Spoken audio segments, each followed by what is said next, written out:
concernant les traits de construction que l'on peut utiliser et le mettre, nous avons cet outil très utile qui permet dans un premier temps déjà de connaître une dimension, 204 cm.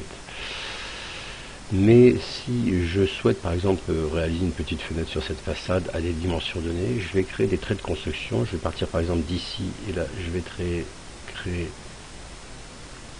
voilà, un trait de construction disons à 50. Voilà. Ici un trait de construction disons à 20. Voilà.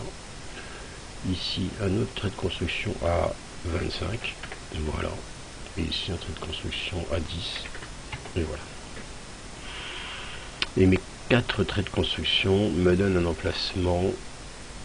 Donc si je veux dessiner par exemple un rectangle maintenant sur cet emplacement, c'est très facile. Il suffit ensuite de pousser. Alors, hop là.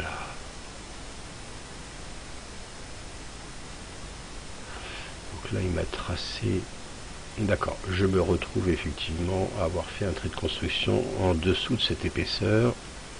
On va donc faire du CTRL Z, CTRL Z et CTRL Z, et on va reprendre notre trait de construction, qu'on va partir d'ici et on va faire plus haut, parce qu'en fait, je l'avais fait en dessous de cette épaisseur-là. Donc il faut bien faire attention à tout ce qu'on a autour. Donc là, simplement un rectangle, par exemple, que je veux placer là-dedans, il va me le placer tout seul.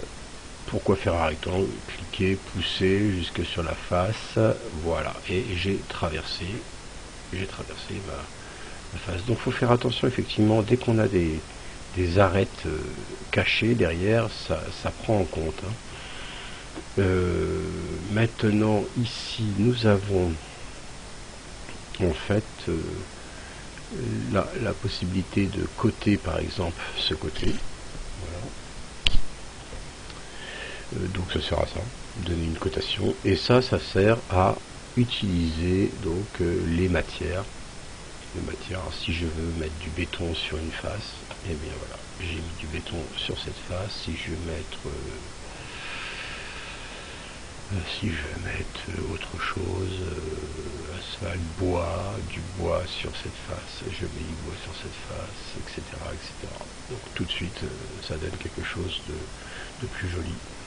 Alors oui, effectivement, à partir du moment où on a tracé des arêtes, par exemple comme ceci, et comme cela, et comme cela, on obtient un volume. Et donc ça veut dire que si j'obtiens un volume, voilà. Donc il faut bien être conscient aussi de ça, voilà, pour tout ce qui est des dernières commandes à connaître